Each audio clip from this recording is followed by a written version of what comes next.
The Creative Psychotherapist is the official podcast of the Creative Clinician's Corner, a practice-building resource for creative psychotherapists. TCP Podcast is the cast for creative, expressive, and experiential-focused psychotherapists curious to learn how to design, build, and scale a thriving private practice. Your host, Raina Lombardi, interviews successful therapists about the tools and strategies they have used to develop creative-focused practices. They also talk about the products, services, and side hustles they have developed using their knowledge and creativity to enhance their therapy practices, make a greater impact in their communities, and diversify their income streams. Welcome. Now here's your host, Raina Lombardi. Hi, everyone. Hopefully you can hear me. I had a little bit of a false start a few minutes ago. It's been a while since I have been podcasting, and you've been doing things for a while and you get used to your workflow and then you stop. And it was like, oh yeah, I forgot to plug in my microphone, so I wasn't quite ready. But thanks for tuning in to season 4, episode 1. Last year, I kind of took a break from the podcast. I just really was struggling with my own capacity to manage podcasting, running the practice, and doing all the other things that I do. And I just needed to give myself some time just to refocus on taking care of myself and focus on running my practice. Really, we had a lot of growth and it was requiring a lot more of my attention. And so this had to go at least for a little while. And as I kind of move back into this season of podcasting, it's going to be whenever I feel like doing it. I'm not going to follow a weekly schedule the way I was before. I'm just going to record when I feel like recording and let it be, because that's going to be the best way I can fit it in with all the things that I have going on. But before we get started, I wanted to share a little bit about this amazing tool that I picked up earlier this year. They are these tabs. They're bilateral stimulation tabs that I got from Dharma Doctor for EMDR. If you're doing EMDR, these things are so cool.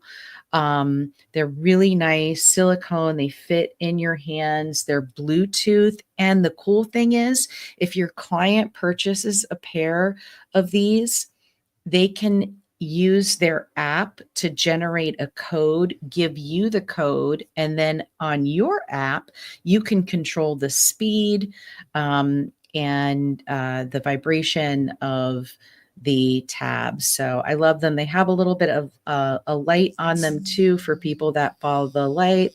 And they have multiple settings for how frequently they vibrate.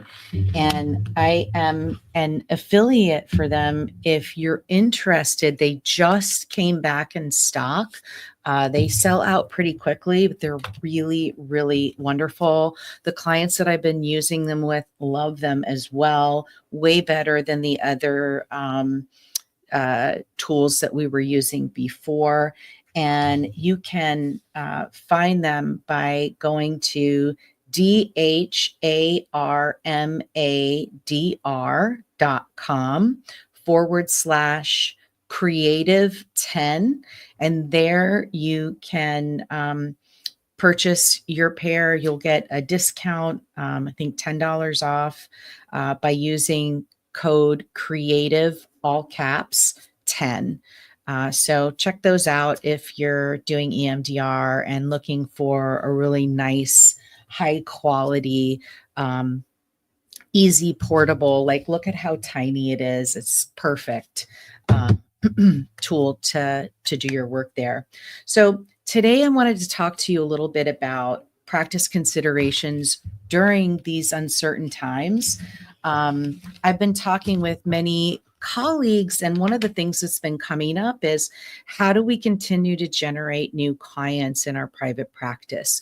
What are the best ways of marketing currently? Because old methodologies for marketing aren't returning the same number of new inquiries and conversions in the practice. And one of the things we were talking about is the change in the algorithm for Google ads and Facebook ads and those kinds of ad campaigns. And it's much more challenging to convert utilizing those services than it was a handful of years ago. And so some of the things that we might want to consider to stay relevant, to continue to bring people in, as one, what's our fee model, and can we diversify our fee model? Are there programs in your community that you can collaborate with that might help offset costs for clients coming in if you're a full fee practice? So for example, here in Florida, we happen to work with kids at my practice. We accept something called the Step Up for Schools Scholarship Program. So for students that have been identified as having special needs, and they are eligible for this particular scholarship, parents can choose how they utilize those funds. They can utilize it for things like speech therapy, art therapy, counseling, occupational therapy. So through that, parents can offset the costs somewhat by dipping into their scholarship funds to pay for our services. So you might look and see what is available in my community that I might be able to partner with in order to, bring in more clients and offset their costs. The other thing you might consider is, what are the alternative options that I can provide so that I can diversify my offerings within my practice? So one of the challenges is, how do I, when we're marketing to people as therapists, one, they need to be aware of us. That's like the baseline. They just need to be aware and know that we exist, know that our business exists, but then they need to know specifically what it is that we do to help them. How do we specifically offer a service that's going to resolve their pain point and help them to feel better? And above that, they need to see us as the right person to be able to, or people to be able to help them above all the other folks that are providing the same type of service out there in the community, right? And so in order to get that, we need lots of touch points. In marketing, it used to be standard. You need to see something 7 times or 9 times before that person, it sticks in their memory. Think about, like, you're driving down a busy road and, you're like, oh, I just noticed that restaurant there. And the other person in the car is like, what are you talking about? That's been there for like 2 years.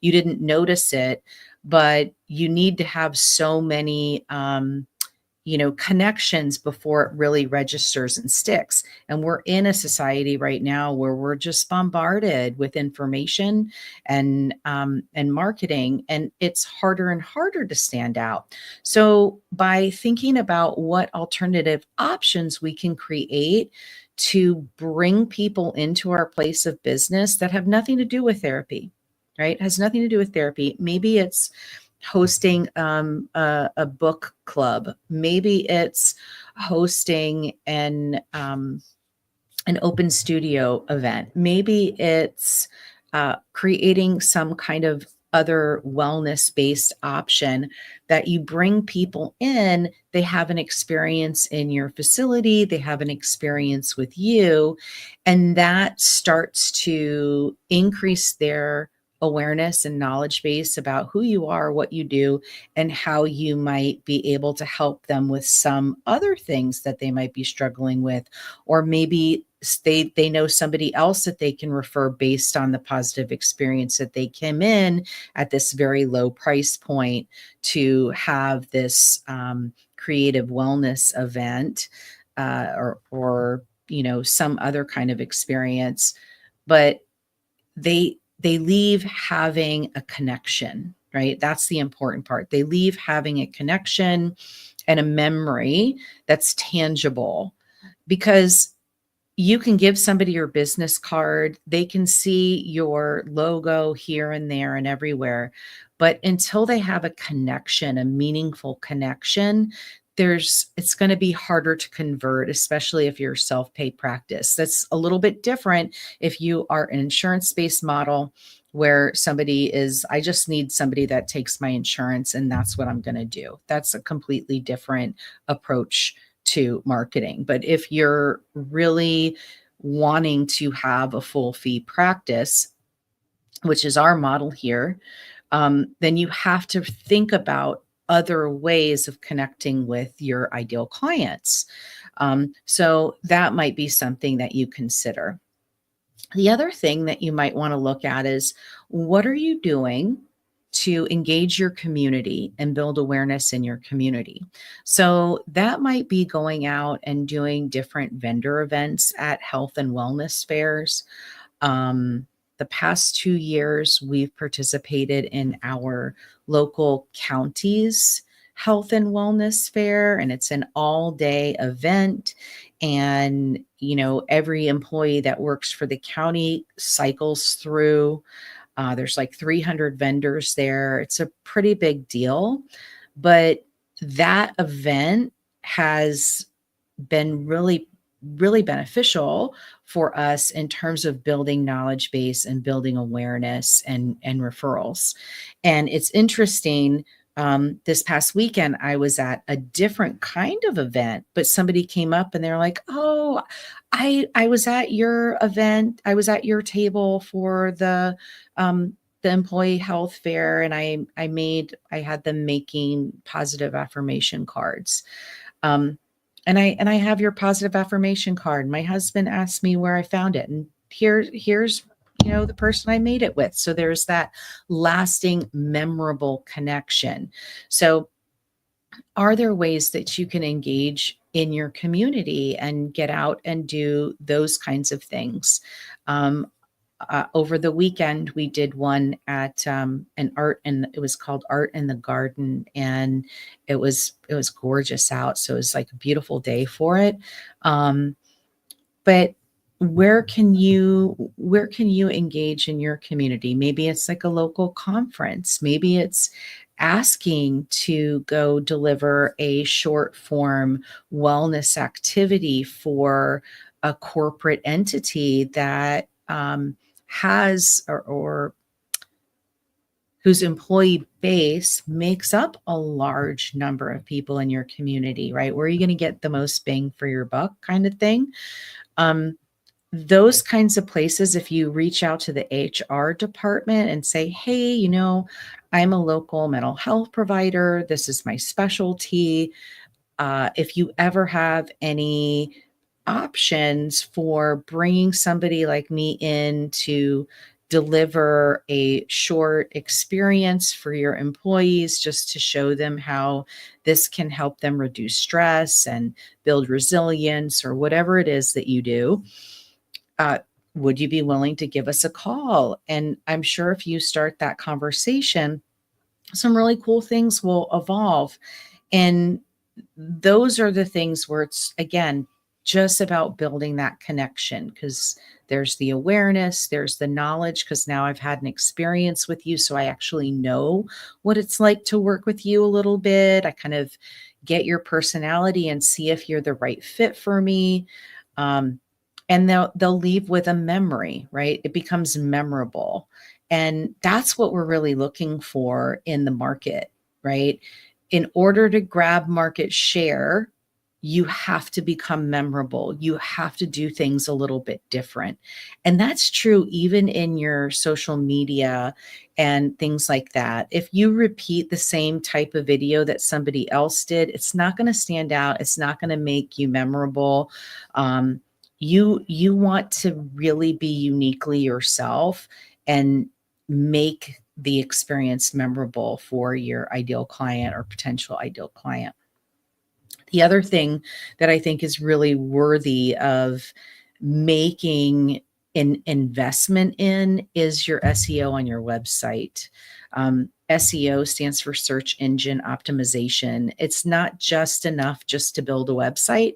Your website has to be able to be found in the Google search or Safari search or whatever browser people are searching from. And it has to be on that first page. If it's not on the first page, it's not going to be found. Seriously. How many times do you go past page 3 of your search when you're looking for something? Most people don't.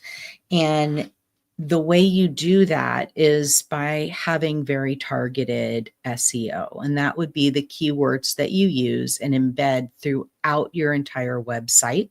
That's on your title pages. You want to do that in your headers. So if you are writing a blog or an article that you're publishing, in the header for that, as in the first paragraph of your content that you're writing, in the descriptions or the alt text for any images or graphics that you have on your website. So if you have a graphic that goes with a blog post, making sure that those keywords are listed in the alt text describing the blog post with the picture.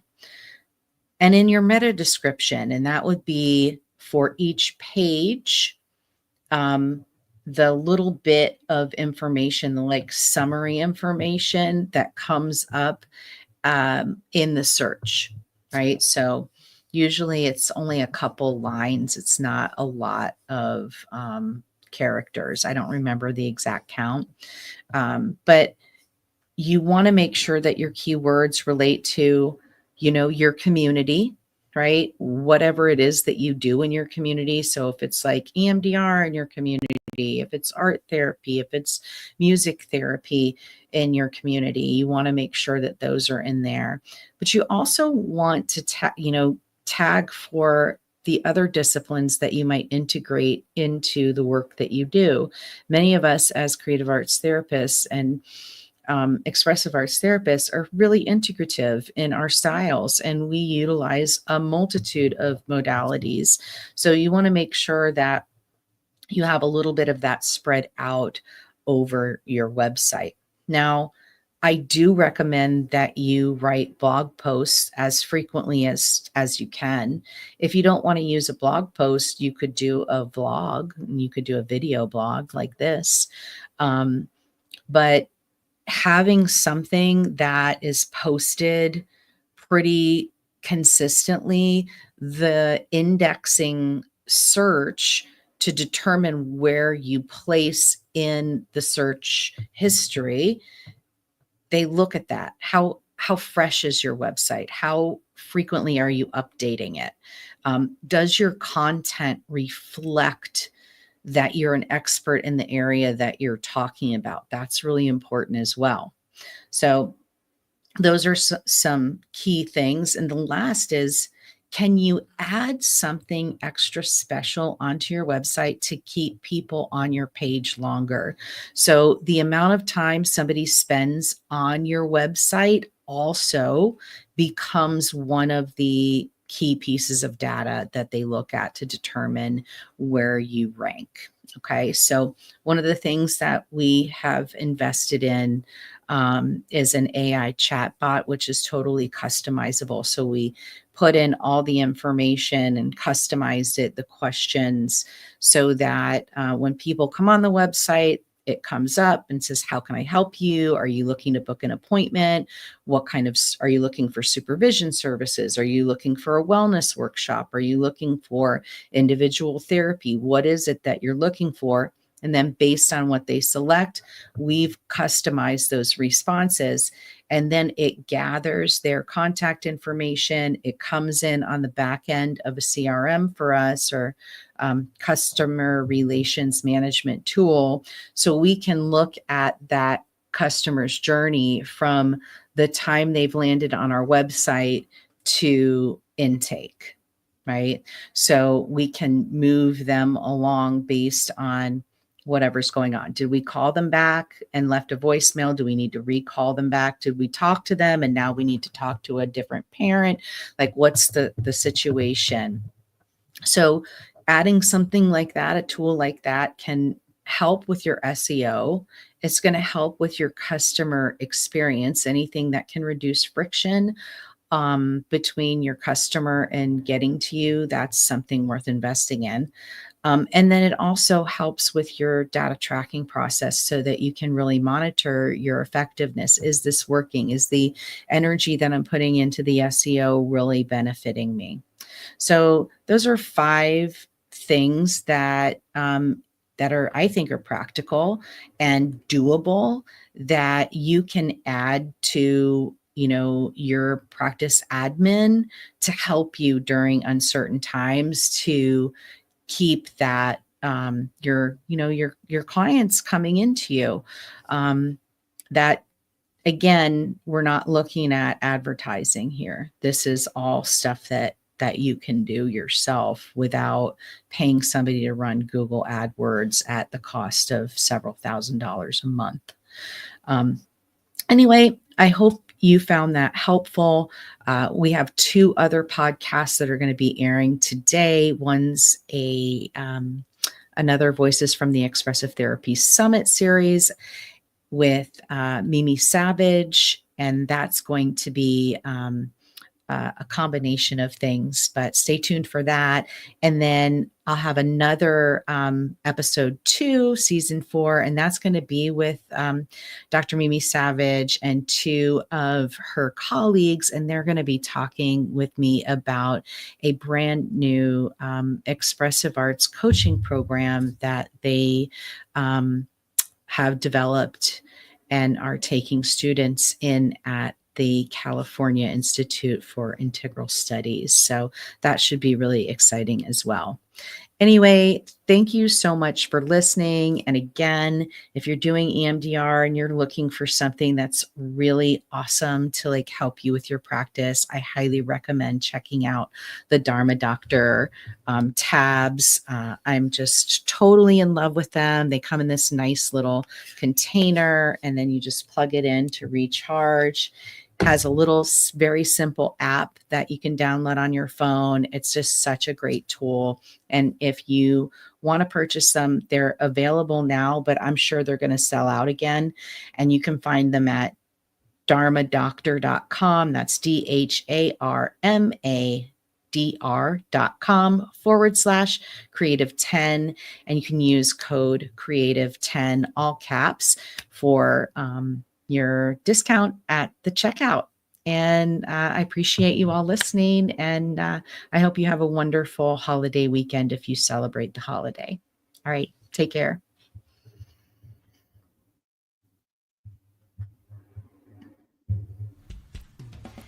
Thanks for listening to this episode of The Creative Psychotherapist. If you like what you heard, please rate, review, and subscribe wherever you listen to your favorite podcasts.